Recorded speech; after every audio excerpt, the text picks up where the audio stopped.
მნიშვნელოვანი ფაქტები, საზოგადოების ჩართულობა, ანალიზი, მთავარი თემები.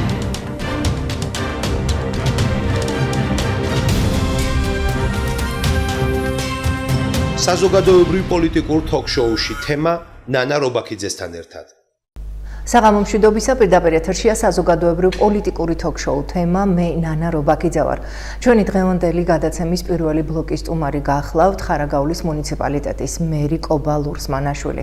უღრმესი მადლობა ბატონ კობა მობრძანებისთვის, საკმაოდ შორი გზა გამოიარეთ.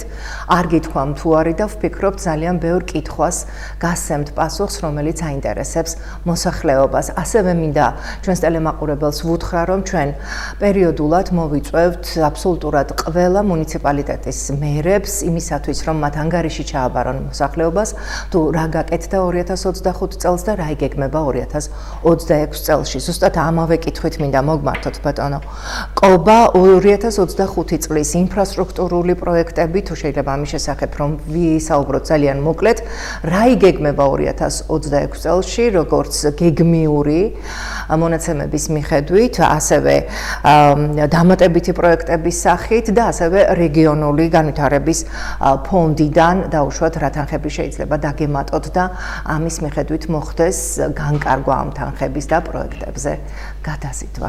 მოგესალმებით, ქალბატონ ანა, მივესალმები თქვენი ტელეკომპანიის მსმენელს და მაყურებელს.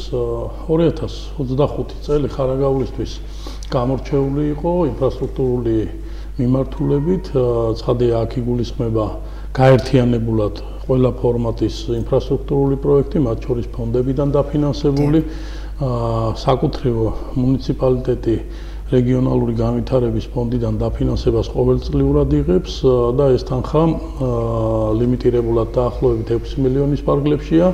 25 წლის პარგლებში ჩვენ წარმატებით ვიმუშავეთ, 46 მნიშვნელოვანი პროექტი განვახორციელეთ რეგ ფონდის დაფინანსებით და 6 მილიონის ნაცვლად პრაქტიკულად სამუშაოები შესრულდა 10 მილიონის წინსრებით გულისხმობს სამუშაოების დასრულებას, ანუ გარდამავალი პროექტები, რომელიც წელს უნდა გაგვეკეთებინა, წინა წლის პარგლებში დასრულდა, ცხადია წელსაც დაგვემატა რეგ ფონდიდან თანხები და 36 პროექტის განხორციელებას ვიწყებთ ამ წელში. რაც შეეხება ინფრასტრუქტურული პროექტების მოაზრებაში ხშირად არის ხოლმე მხოლოდ გზები მოიაზრებ, ესე არ არის. ჩვენ რეკრეაციულ ზონებს ვაქცევთ ყურადღებას, მოედნებს ვაკეთებთ, სპორტულ საგანმანათლებლო, ასე ვთქვათ, პროექტებს ვახორციელებთ და ცხადია ამდაგვარი პროექტებიც არაერთი განხორციელდა ხარაგაულში. ასევე იგეგმება მიმდინარე წელსაც და გამორჩეული რაც შეიძლება გარდა გზების ინფრასტრუქტურისა ვთქვათ, ეს გახლავთ ხარაგაულის ცენტრში არსებული სავალალო მდგომარეობაში მყოფი სავაჭრო ცენტრი, რომელიც წლებია მიტოვებული გახლდათ. ეს იყო ესე ვთქვათ ძველი პერიოდიდან მოყოლებული უმძიმეს მდგომარეობაში მყოფი შენობა, რომელიც სრულიად შეუსაბამოა იმ გალამაზებული ქუჩისთვის, ხარაგაულის ცენტრალური ქუჩისთვის, რომელიც ჩვენ წინა წლებში რეაბილიტაცია ჩავატარეთ და მოვაწესრიგეთ. ასე რომ 2026 წლის პარგლებში სხვა პროექტებთან ერთად ერთ-ერთი მნიშვნელოვანი იქნება სწორედაც ამ მნიშვნელოვანი პროექტის განხორციელება, რომელიც ბიუჯეტის 1 მილიონის პარგლებში იქნება და ეს პროექტი არა მარტო იერსახის გალამაზების თვალსაზრისით იქნება მნიშვნელოვანი, არამედ ხარაგაულელებს მოემსახურება როგორც მულტიფუნქციური ცენტრი. გასაგებია ბატონ კობა, თქვენ აღნიშნეთ, რომ არა მხოლოდ გზები და ამით გამოყავით გზების პრობლემა, რომელიც რეალურად არსებობს ხარაგაულში, თუმცა ეს ბუნებრივიც არის, თუნდაც მოცემული რელიეფიდან გამომდინარე და ასევე ჩვენ საუბრობდით გადაცემის დაწყებამდე, რეგიონში ეს არის ერთ-ერთი ყველაზე დიდი მუნიციპალიტეტი და ბუნებრივია საქმეც და გასაკეთებელიც ბევრია და ბუნებრივია ამ გზების პრობლემაც, არსებული პრობლემაც, რომელიც რეალურად ადგილობრივი მაცხოვრებლებისთვის ერთ-ერთ უმნიშვნელოვანეს წარმოადგენს, ალბათ საჭიროა და აქტუალურია რომ მოგვარდეს. საინტერესოა გასულ წელთან შედარებით ხარაგაულის მუნიციპალიტეტის ბიუჯეტი გაიზარდა იგივე დარჩა ან შედარების თვალსაზრისით თუ შეგიძლიათ რომ გითხრათ, იმიტომ რომ ფაქტია რომ გეგმავთ პროექტების განხორციელებას. წინა წელთან შედარებით ხარაგაულის მუნიციპალიტეტის ბიუჯეტი 4 მილიონით არის გაზრდილი. ჩვენ წლის დასაწყისში უკვე პრაქტიკულად შემოსულობების მიღება დავიწყეთ და ზრდა ბიუჯეტის უკვე დაწყებულია. 24 მილიონით განისაზღვრა საწყისი საბიუჯეტო პარამეტრი, ხოლო წლის განმავლობაში ჩვენი ვარაუდი გახლავთ, რომ ეს ციფრი დაახლოებით 40 მილიონის პარკლებში იქნება. რა თქმა უნდა, ეს არის ადგილობრივი ბიუჯეტი, რომელიც ადგილობრივი მნიშვნელობის საკითხებს ხმარდება. მასში ცხადია ფონდებთან ერთად ვახორციელებთ სხვადასხვა ვაფინანსებთ სხვადასხვა საჭიროებებს. ადგილობრივი ბიუჯეტის პრიორიტეტი გახლავთ როგორც ინფრასტრუქტურული მიმართულება, ასევე ჯანდაცვა და სოციალური მიმართულებები. აქაც ხაზგასასმელია, რომ ინფრასტრუქტურასთან ერთად გაზრდილია ჯანდაცვა სოციალური მიმართულების თვალსაზრისით თანხები. უბრალოდ შედარებისთვის შემიძლია მოვიყვანო რამოდენიმე ციფრი, მაგალითად 2013 წელს, როდესაც პირველად მე ხარაგაულში გამგებლის პოზიციაზე მივედი, ხარაგაულის ბიუჯეტი გახლდათ 4 მილიონის ფარგლებში, ხოლო ეხლა უკვე დავამტკიცეთ 24 მილიონი და ვარაუდობთ, რომ 40 მილიონზე გავალთ, ხოლო რაც შეეხება ჯანდაცვისა და სოციალური მიმართულების ბიუჯეტს, ეს ბიუჯეტი უკვე პრაქტიკულად არის იმდენი, რამდენიც მთლიანად მუნიციპალიტეტის ბიუჯეტი იყო 2013 წელს. ან ჩვენ 4 მილიონის ფარგლებში დავხარჯავთ მოქალაქეთა საჭიროებებზე. 22 პროგრამა მოქმედებს ხარაგაულში. სარგებლობენ თუ არა? რა თქმა უნდა, სარგებლობენ გასულ წელს 10,000-მა ბენეფიციარმა. ანუ წარმოვიდგინოთ ხარაგაული, მისი მაცხოვრებლების რაოდენობა 10,000-მა ბენეფიციარმა, 10,000-მა ხარაგაულელმა მოქალაქემ მიიღო სიკეთე, დახმარება, შეხიდება, ეს იქნებოდა მათი სოციალური პრობლემების მოგვარება, ეს იქნებოდა ჯანდაცვის მიმართულებით მათი პრობლემების მოგვარება თუ ასე შემდგომ. მრავალშვილიანი დედები, ვეტერანები,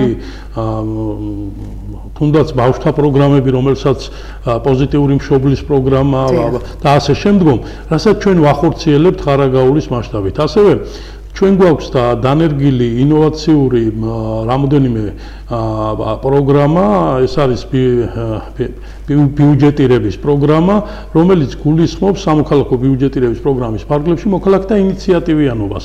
ყოველწლიურად ჩვენ ვზრდით და შარშან გვქონდა ჩადებული 10 პროექტი, თითო 30,000 ლარიანი, ელექტრონულად ტარდება მხარდაჭერა და წინადადებების წარდგენა, გამარჯვებულად ვლინდება ის პროექტები, ის წინადადებები, რომელიც მეტ მხარდაჭერას მოიპოვებს და შემდგომ უკვე მუნიციპალიტეტი აორგანიზებს ასეთი პროექტების განხორციელებას. ფაქტობრივად დაკვეთა არის მოსახლეობა. რა თქმა უნდა. და აქაც ჭარბობს ისეთი პროექტები, რომელიც უშუალოდ კონკრეტულ უბანს ჭირდება, კონკრეტულ სოფელს ჭირდება, ვიღაცა შესაძლებელია კარგ უბანში კარგი წყარო ჰქონდეს, ვიღაცას სურვილი აქვს რომ დაუშვათ სკვერი ჰქონდეს, ვიღაცას სპორტული დაუშვათ კუთხე ან მოედანი ჰქონდეს და ასე შემდგომ. და ცხადია აქტიურობენ ადამიანები ამ კუთხით და ამიტომ ჩვენ უფრო მეტად გეგმავთ რომ გავზარდოთ ესეთი პროექტები, სადაც მოქალაქეთა ჩართულობა იქნება გამოკვეთილად და მათზე ორიენტირებულები ვიქნებით, მათივე გადაწყვეტილებებს დაუჭერთ მხარს და მათივე სურვილებს განვახორციელებთ. ბატონ გოპა, აი იგივე მოსახლეობის გააქტიურების თვალსაზრისით მე დარწმუნებული ვარ, რომ ხარაგაულელები დღეს გვეყურებენ, მით უმეტეს ანონსი გადიოდა. აი უფრო მეტად გაბედულები რომ იყვნენ, უფრო მეტად მომთხოვნები რომ იყვნენ ადგილობრივი თვითმმართველობის მიმართ, ხომ არ გამოყოფთით რომ ხომ არ დაასახელებდით რომელიმე დაუშვათ პრობლემის მოგვარების საკითხს, რომელიც თანამშრომლობით მოხდა მოსახლეობასთან თანამშრომლობით და რომლის მეშვეობითაც დაუშვათ იმ უბნის რამდენიმე იქნება ეს თუ ასეულობით მოსახლემ რაღაც საშველი იგრძნო. აი თუ შეგიძლიათ რომ შემდეგ მე ვფიქრობ რომ აი ამ კუთხით მოსახლეობის გააქტიურება არის ძალიან მნიშვნელოვანი და ეს თანამშრომლობაც მნიშვნელოვანია. ცხადია მოქალაქეთა მომართვიანობის საფუძველზე ჩვენ ვიღებთ გადაწყვეტილებებს და ვადგენთ პრიორიტეტებს. მათ შორის ახლა როდესაც 46 განსახორციელებელი პროექტი ვახსენეთ, ამ 46 პროექტს საფუძვლად უდევს წინსწრები განხილვები, ეს გახლავთ როგორც მოქალაქეების საჭიროებებზე მორგებული მათივე წინადადებები, მათივე აქტიურობით შექმნილი ფონიდან გამომდინარე, ასევე ადგილობრივი ხელისუფლების წარმომადგენლების მიერ დაგეგმილი პროექტები და ვფიქრობ, რომ ყველა პროექტი მნიშვნელოვანია თავისი ბუნებით. წყლის პროექტი თუ ხორციელდება, ეს კონკრეტულ უბანს მოუხსნის წყლის პრობლემას, თუ უფრო მასშტაბურია, შესაძლებელია მთელ სოფელს მოუხსნას პრობლემა და ამ შემდგომ. და მასშტაბურობის თვალსაზრისით, რა თქმა უნდა, სოფლებში ჩვენ არა გვაქვს ცენტრალიზებული წყალმომარაგების სისტემები და ნელ-ნელა ვიწყებთ ამას. წელს მაგალითად ჩვენ დაჩადებული გვაქვს 450.000 ლარი ცენტრალიზებული წყლის სისტემის შესაქმნელად, რომელიც მოემსახურება ორი მიმართულებით, სარგვეშისა და ღორეშის მიმართულებით, ორი თემის მოსახლეობას. იქ გაერთიანებულად, ვინაიდან წყლის დებეტი აღმოვაჩინეთ, უკვე შესაძლებლობა გვაქვს, რომ ცენტრალიზებული მიწოდება გავაკეთოთ. ისე, როგორც მაგალითად ამას ახდენს წყლის კომპანია, რომელიც დაბა ხარაგაულს ემსახურება და იქ უკვე პრაქტიკულად აღმოფხრილია წყლის დეფიციტი 24/7-ზე მიწოდება წყლის ხარაგაულისთვის თუ წარსულ წლებში ეს იყო ოცნება, პრაქტიკულად ეს ოცნება მათ უკვე ოცნებად არ დარჩათ და ხარაგაულში ისე როგორც გაზის მიწოდება, გაზიფიცირება მოხდა, ასევე წყლის უწყვეტი მიწოდება, გზები მოწესრიგებული გვაქვს, გარეგანათება, სპორტული ობიექტები მუშაობს, ძალიან დიდი სკვერის რეაბილიტაცია, ცენტრალური სკვერის რეაბილიტაცია მოვახდინეთ და ვფიქრობ, რომ ხარაგაული ამ თვალსაზრისით გამორჩეული იყო, დავიწყეთ უმნიშვნელოვანესი პროექტი, ეს ნიშნავს ტაძრებამდე გზის მიყვანას, სალოცავებამდე გზის მიყვანას, ჩვენ კახორის სალოცავამდე უკვე მივიყვანეთ გზა, მივიყვანეთ ასევე რამოდენიმე ტაძრამდე, მაგალითად ლეღვანში, ასევე მიროწმინდაში, დავით მეხუთე ჩვენი წინა პატრიარქის სახელობის სოფელში ტაძრამდე მისასვლელი გზა, უბისის მონასტრამდე მისასვლელი გზა და ასე შემდგომ. პრაქტიკულად გზების თვალსაზრისით აღქმა რო კონდეს მოსახლეობას ხარაგაულელი მაიციან, მაგრამ შეიძლება არახარაგაულელი გვისმენს.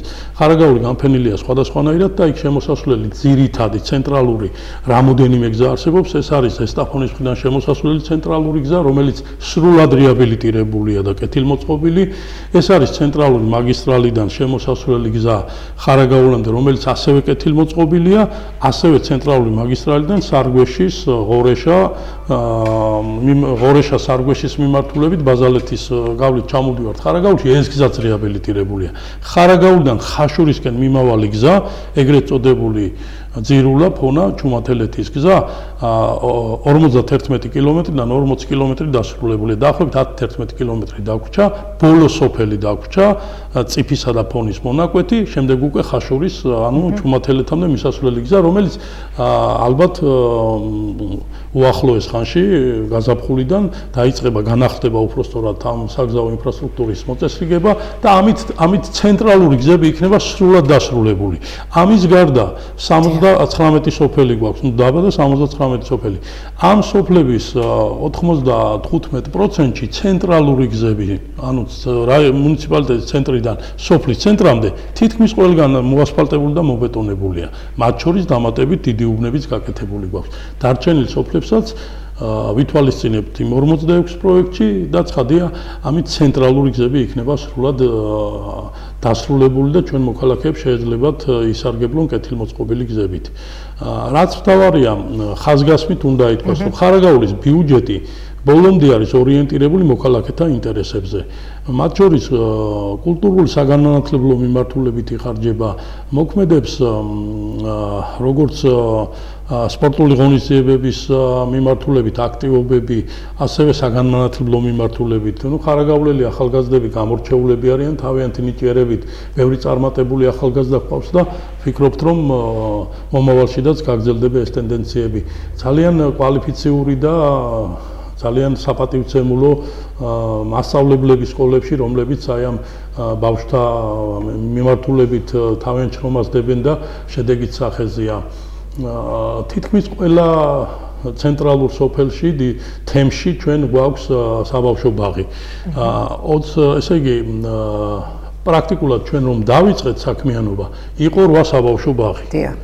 და ესენიც იყო ძველი წინა პერიოდის დანგრეული სარეაბილიტაციო და ასე შემდგომ. ესე იგი, ეს 8 სრულად განახლებულია, ხოლო დაემატა 16 ახალი საბავშვო ბაღი, მათ შორის თანამედროვე სტანდარტების მაღალი დონის სრულად რომ პასუხობს ასე ვთქვათ, იმ სტანდარტებს, რაც შესაძლებელია მოითხოვებოდეს ასეთ დაწესებულებას. ბატონ კოპა, 16 დაემატა 800. 16 დაემატა, დიახ. ესე იგი, აქედან გამომდინარე, თქვენ იმის თქმაც გინდათ ალბათ, რომ ახალგაზრდების გადინება ძალიან ნაკლებია ხარაგაულიდან და დემოგრაფიული მონაცემებიც ალბათ გაზრდილია, იმიტომ რომ საჭიროება თუ კი არსებობს 16 ბაღის დამატების, ეს ძალიან კარგია. სამწუხაროდ ხარაგაული ძალიან მიგრაციული მუნიციპალიტეტია, მაგრამ მიუხედავად ამისა, დღეს აი ეს კეთილმოწყობილი გარემო, რომელზედაც ჩვენ ვსაუბრობთ, ქმნის ისეთ პირობებს, რომ უკან დაბრუნების სურვილიც გაჩნდა და არაერთი ახალ მოსახლე გვყავს, მათ შორის მაღალმთიანი სტატუსის მქონე სოფლებში, ჩვენ ეს გვახარებს და გვაძლევს იმის თქმის საფუძველს, რომ ხარაგაულელები, რომლებიც გარკვეულწილად რაღაც მიზეზების გამო ხარაგაულში არ ცხოვრობდნენ, უკვე არჩევანს აკეთებენ და ხშირია მომართვიანობა სამშენებლო ნებართვებზე, რომ მათ დაუშვათ მამაპაპისეული სახლები აღადგინონ, რეაბილიტაცია ჩაატარონ, ან ახალი ააშენონ. და ეს ჩვენ გვახარებს. გასაგებია, რა თქმა უნდა, სასიხარულოა.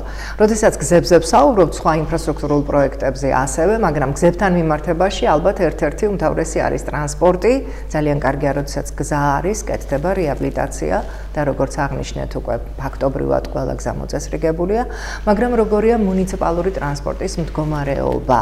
მიდის თუ არა ის ყველა სოფლამდე და აქვთ თუ არა ადგილობრივ მოსახლეობას გადაადგილების კომფორტული საშუალება? როგორც დიდ ქალაქებში ინფორმატით ჩვენ არ გვაქვს დაგეგმილი მგზავრთა გადაყვანა, ანუ ხარაგაულის მუნიციპალიტეტმა აირჩია განსხვავებული გზა და ეს გახლავთ მუნიციპალური ტრანსპორტისათვის კონკრეტული ფინანსების გამოყოფა, ჩვენ შესყიდვას ვახდენთ, კონკრეტული და ესე იგი დაქირავებული ტრანსპორტი ახდენს მუნიციპალური ინტერესის განხორციელებას მოქალაქეთათვის და ეს სამგზავრო მარშრუტები საკმაოდ მოიცავს ჩვენს სოფლებს. შესაძლებელია სრულად არა, მაგრამ უმრავლეს შემთხვევაში მოიცავს განსაკუთრებით შორ სოფლებს, საიდან გზავრობაც რთული იყო ჩვენი მოქალაქეების და რაც თავარია ძვირადღირებული იყო, ჩვენ ეს გავამარტივეთ და უკიდურესი წერტილიდან ხარაგაულის ყველაზე ავიღოთ სოფელი ნადაბური, იქედან ხარაგაულამდე გზავრობა დანარჩენ სოფლებზე გავლით, გავხადეთ სუბსიდირებით 1 ლარი, როცა წინა შემთხვევაში ამ სოფლიდან ხარაგაულის ჩამოსვლა და უკან დაბრუნება შესაძლებელია 8 ლარი ყოფილიყო მოქალაქისათვის. ასე რომ მუნიციპალური ტრანსპორტის ორგანიზებას ჩვენ ვაგრძელებთ, წელსაც ვამატებთ სხვადასხვა ხაზებს და განსაკუთრებით იმ ტერიტორიული ერთეულებიდან, სადაც მოხდა რკინიგზის ხაზის გადატანა, ეს გახლავთ წიფის თემი, ზვარის თემში არის პრობლემა, რომ ახალი ბაქანია ასაშენებელი და ვზრუნავთ იმისათვის, რომ რკინიგზასთან მოხდეს მისი ასე ვთქვათ უზრუნველყოფა, რომ შემდგომ ზვარიში მატარებელი გაივლის, მაგრამ გასაჩერებელი ადგილი უნდა ჰქონდეს, ხოლო წიფაში აღარ გაივლის. აქედან გამომდინარე, წიფიდან მოლითამდე, სადაც შესაძლებელი იქნება მგზავრთა ასე ვთქვათ ხაზზე ასვლა და გამოყენება მატარებლის და მასში მოხვედრა, იქამდე გავაკეთებთ დაორგანიზებას, რომ გადავიყვანოთ მგზავრები, ხოლო წიფიდან ხარაგაულის მიმართულებით რეგულარულად უკვე პრაქტიკულად დღეებია დარჩენილი იმისათვის, რომ დაიწყოს მოძრაობა, შესყიდვაზე გატანილია და ჩემს მოქალაქეებს ექნებათ შესაძლებლობა, რომ ისარგებლონ ისევე როგორც სხვა სოფლის მაცხოვრებლები სარგებლობენ. ჩვენს მოქალაქეებს უყურადღებოდ არ ტოვებთ, თუმცა ზოგჯერ არის ხოლმე შემთხვევები, რომ დაინტერესებული პირები დროზე ადრე იწყებენ აჟიტირებას, განსაკუთრებით იქ იმ საკითხში ოპონენტები, სადაც წინასწარ გაჟონილი ინფორმაციით იციან ამათ თუ იმ თემას ვაგვარებთ, გეგმავთ რაღაც ღონისძიებებს და რაღაცათომ უჩნდებათ სურვილი, რომ ნაცვლად საკუთარი იდეისა გამზადებულ თემებში გულები ჩაიწერონ ხმაურით. თითქოს დაინტერესებულ პირებად, რადგანაც გარკვეულწილად ოპონენტებს პოლიტიკურ სპექტრიდან, რომლებიც რომლებსაც ალბათ მიაჩნიათ, რომ ხმაური აგვარებს პრობლემებს. ჩვენ მიგვაჩნია, რომ მხოლოდ ხმაურის შექმნა არ არის გადამწყვეტი პრობლემის მოგვარებისა. პრობლემის მოგვარება სჭირდება ბევრი შრომა, ბიუჯეტის გაზრდა, ანუ რაც მეტად დიდია ბიუჯეტი მუნიციპალიტეტს მით მეტ პრობლემებს ვაგვარებთ და რაც მთავარია ძალიან დიდი შრომის ჩადება საჯარო სპექტრის მოქალაქეთა აქტივობების რომ ერთად ჩვენს მოქალაქეებთან ერთად შევძლოთ იმ პრობლემების მოგვარება რაც არის მათთვის მნიშვნელოვანი. ძალიან დიდი მადლობა.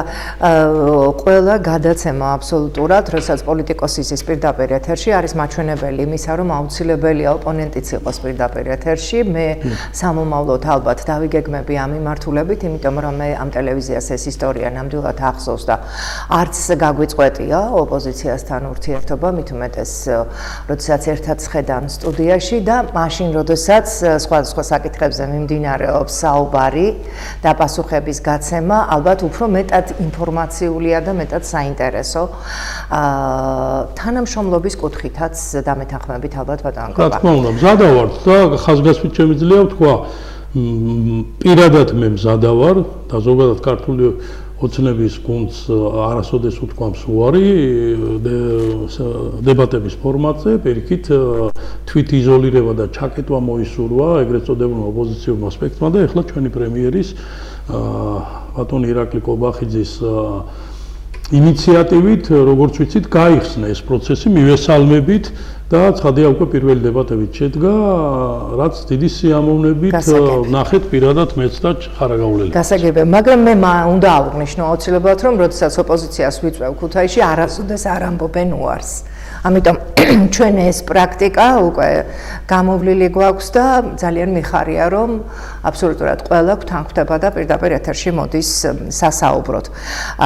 ყველაზე რთული საკითხი ალბათ ბატონკობა არის ხემაღალისა და ღვერკის მოსახლეობის ამბავი ზოგადად, კომპენსაციის თემა, ზარალი, რომელიც მოსახლეობას არამხოლოდ დაუშვათ იქ ქონებაზე არის საუბარი, არამედ ფსიქოლოგიური, იმიტომ რომ ადამიანი სადაც დაიბადა, გაიზარდა და უყვარს იქავრობა, ძალიან ძნელია შეხედო იმ მდგომარეობას, რაც მეწყერმა გამოიწვია და შემდეგ შეეგუო იმასაც, რომ იქ ვეღარ იცხოვრებ და იძულებული ხარ, თუნდაც საკუთარი ჯანმრთელობის ოჯახის წევრების ჯანმრთელობის გამო დატოვო შენი საყვარელი ტერიტორია. რა ხდება ამ ეტაპზე ამ სოფლებში? უპირველესად ძალიან დიდი გულისტკივილით მინდა ამ თემაზე ვისაუბრო, რამე თუ ეს ნამდვილად არ არის მარტივი, არათუ იქ მაცხოვრებლებისთვის, არამედ ნებისმიერი ხარაგაულელი, უთანაგრძნობთ, გვერდში უდგავართ, მათ შორის ადგილობრივი ხელისუფლება, სრულად ამ პროცესებში ჩვენს მოქალაქეებს. ცხადია პირველივე დღეებიდანვე, როცა საჭიროებები გაჩნდა, ჩვენ მათ არ მოვშორები ვართ გვერდიდან, მაქსიმალურად ვიღებდით როგორც დაგეგმვაში ღონისძიებების მონაწილეობას, ასევე მათი უსაფრთხოების შექმნაში, მათთვის დროებით საცხოვრისების მოძიებაში და ასე შემდგომ. ადგილობრივმა სამხარეო ადმინისტრაციამ, პირადად ბატონმა ლევან ზალკალიანმა, როგორც გუბერნატორმა თავის ჩართულობით და მთავრობამ ამ თემებთან დაკავშირებით საკმაოდ ბევრი ისეთი ღონისძიება დაგეგმეს, მათ შორის იქ მდინარის კალაპოტის ჩაკეტვა მოხდა და სირთულეები არსებობდა, რაც დღეს აღარ წარმოადგენს ისეთ საშიშროებას, როგორც გასულ პერიოდში იყო. გამდინარია წყალი, არ არის ჩაკეტვა მაღალი ხარისხის, ასე რომ პირველ რიგში მინდა რომ დავამშვიდო ყველანი, რომ რაიმე საფრთხე იქ რკინიგზის ხაზს, საგზაო ინფრასტრუქტურას, ან განსაკუთრებით მოსახლეობას მიმდებარედ, რაიმენაირი საფრთხე იქ ამ ეტაპზე არ ემუქრება. ხშირად არის ხოლმე ვარაუდი, რომ აი მთლიანად რომ ჩამოიშალოს იქ არსებული მასები, მაშინ რა უნდა ვქნათ? ნუ ჩამოიშლება და იმასაც გავიტანთ, ან დაუშვათ გავაფართოვებთ იმ მდინარის გასასვლელ კალაპოტს, რომელიც მანამდეც გავაკეთეთ და დღეს უკვე ეს მდინარე რაიმე საფრთხეს აღარ წარმოადგენს. რაც შეეხება საკუთრივ ტერიტორიას, სადაც ორი სოფელი, ღვერკი და ხემაღალია განთავსებული, 68 ჰექტარის ტერიტორია გახლავთ და ამ ტერიტორიაზე არათუ ცხოვრება შესვლაც არ არის უსაფრთხო, ჩვენ ამ ხრივ გაფრთხილებული გვყავს მოსახლეობა, ვაქცევთ ყურადღებას, მონიტორინგის მიმდინარეობს მაქსიმალურად დაწესებული გვაქვს მიუხედავად არსებული მდგომარეობისა ცხადია აქვს და ზოგიერთი მათგანი ხშირადაც მიდის, ასე ვთქვათ, თავის მამაპაპისეულ მიწაზე, თავის მამაპაპისეულ სახლში, თუმცა ჩვენ სიფრთხილისკენ მოუწოდებთ მათ და სურვილი გვაქვს, რომ რაიმე ფორმით იქ არავინ დაზიანდეს, ხოლო რაც შეეხება მათდამის სახელმწიფოს შეხიდებას, ეს სახეზეა, გადაწყვეტილება მიღებულია, თანხები დადგენილია, რაც კომპენსაციისთვის მათ უნდა გამოეყოს, როგორც ეკომიგრანტებს და რაღაც ფორმით უკმაყოფილო საუბრებიც არის, ხშირად ადგილობრივ ხელისუფლებასაც ახსენებენ ამ უკმაყოფილებაში, რომ თითქოს და რატომ არის გამოწვეული ეს უკმაყოფილება? ერთის მხრივ რომ უფრო მეტი კომპენსაციის სახით მეტი თანხის მიღების სურვილი არსებობს ფინანსური თვალსაზრისით, ხოლო მეორეს მხრივ აქაც ვხედავ რაღაცა ფორმით ინტერესს, რომ ეს თემა პოლიტიკურ ჭრილში იყოს გადაყვანილი.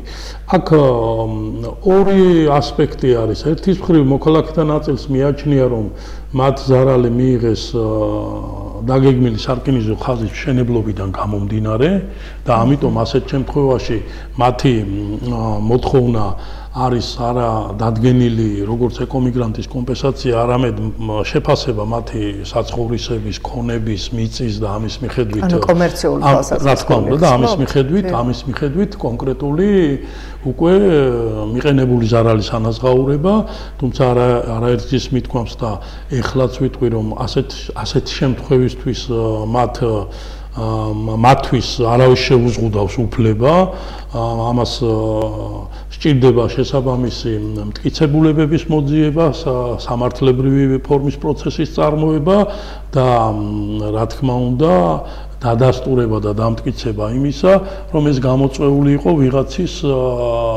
არასწორი ქმედებით, უკანონო საქმიანობით ან ასე შემდგომ. თქვენ თუ შეგიძლიათ ბატონ კობა, რადგანაც ასე დაწვრილებით ყვებით, აი პასუხისმგებლობა აიღოთ და განაცხადოთ, რომ ეს არავის დაუშვათ ნებით არ მომხდარა და ეს იყო ეს განაცხადა უკვე მუნიციპალიტეტის მიერ დაქირავებულმა გეოლოგიურმა კომპანიამ, რომელმაც ჩაატარა კონკრეტული კვლევები და ამ კვლევების საფუძველზე დაადგინა გამომწვევი მიზეზები, რაც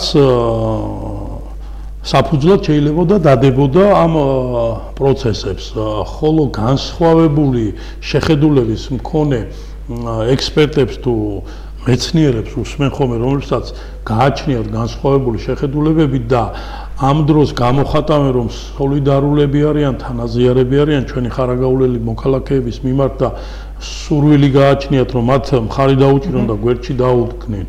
ნუ ასეთ შემთხვევაში ასე სატელევიზიო საუბრებს ხომ არ ჯობია, თუ კი ესეთი კვალიფიციურები არიან, რომ ალტერნატიული დასკვნა დადონ ამ მოქალაქეთათვის და დაასაბუთონ, რომ გამომწვევი მიზეზები არის არა კონკრეტულად ის, რაც გეოლოგთა ერთმა ჯგუფმა დაადგინა, არამედ მათ გააჩინონ ალტერნატიული კვლევა, თუმცა ძნელია, როცა მეცნიერულ დონეზე, პროფესიონალურ დონეზე კონკრეტული დასკვნა უნდა დადო, ხელი მოაწერო, პასუხისმგებლობა აიღო და მეორე არის ისაუბრო თავისუფალ სივრცეში. რაც შეეხება გადაწყვეტილებას მათთამი როგორც ეკომიგრანტებს რა სტატუსიდან გამომდინარე რა დახმარება უნდა გაუწიოს სახელმწიფომ, აქაც სახელმწიფომ საგამონაკლისო წესით იმოქმედა, რას გულისხმობთ, ხშირად აპროტესტებენ, რომ 2012 წლის დროინდელი კანონი მოქმედებს, რომლითაც 30,000 ლარია ეკომიგრანტზე განსაზღვრული და წარსულშიო ესო შესაძლებელია იყოს საკმარისი, ახლა აღარ არისო საკმარისი. როგორ ფიქრობთ, ბატონ კობა? ნახეთ, წარსულში ამ კანონის შესაბამისად დადგენილი იყო შემდეგი, თუ ესე იგი დაზარალებულს, ანუ ეკომიგრანტს გააჩნდა სხვა ალტერნატიული საცხოვრისი, მათ სახელმწიფო დახმარებას არ უწევდა, ანუ მათი დახმარება იყო ნული. ეხლა სოფელ ხემაღალისა და ღვერკის მაცხოვრებლებისათვის მთავრობის მიერ გამოცემული განკარგულებით დადგინდა შემდეგი, თუ არ გააჩნია ალტერნატიული საცხოვრისი, მაშინ ის მიიღებს 50,000 ლარს. ხოლო თუ გააჩნია ალტერნატიული, მაშინ მიიღებს 30.000. ანუ იმ კანონიდან გამომდინარე, სხვა შემთხვევებში, სხვა პერიოდებში და თუნდაც ეხლაც თუ ეს არ იქნება გამაგრებული სპეციალურად საგამონაკლისო წესით და მთავრობის განკარგულება არ დაერთვება, ალტერნატიული საცხოვრისის მქონეთათვის არ ითვალისწინებს ეს კანონი დახმარებას.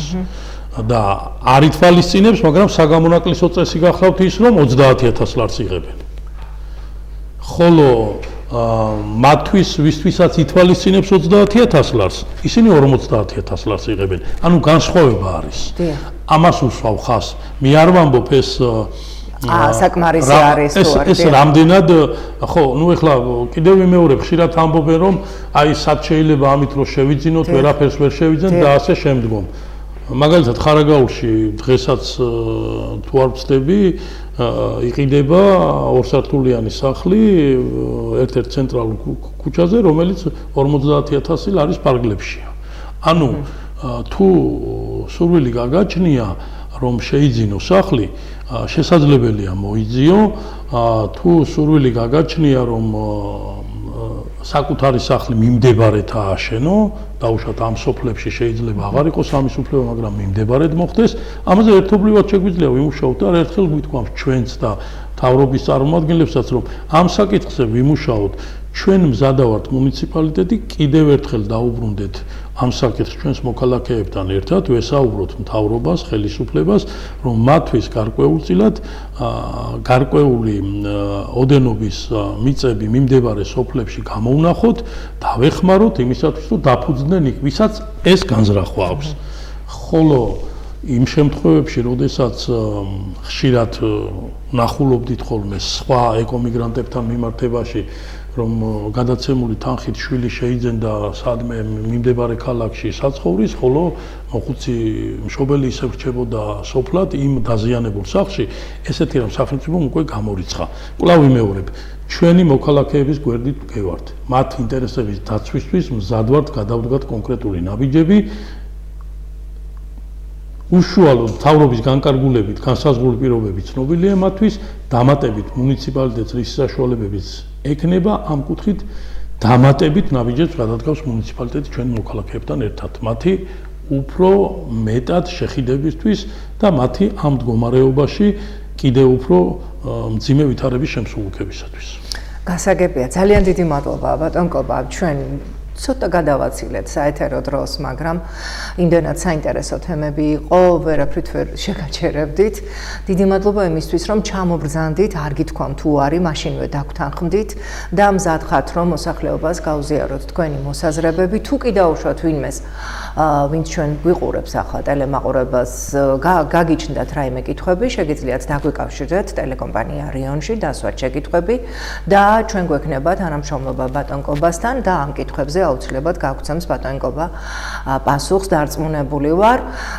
გემშვიდობებით ბატონ კობა, წარმატებებს გისურვებთ და კვლავ იმედს ვიტოვებთ, რომ აუცილებლად მობრძანდებით სხვა გადაცემებში და იქნებით ჩვენი სტუმარი. მადლობა, კარგად ვწანდებოდი. მნიშვნელოვანი ფაქტები, საზოგადოების ჩართულობა, ანალიზი, მთავარი თემები.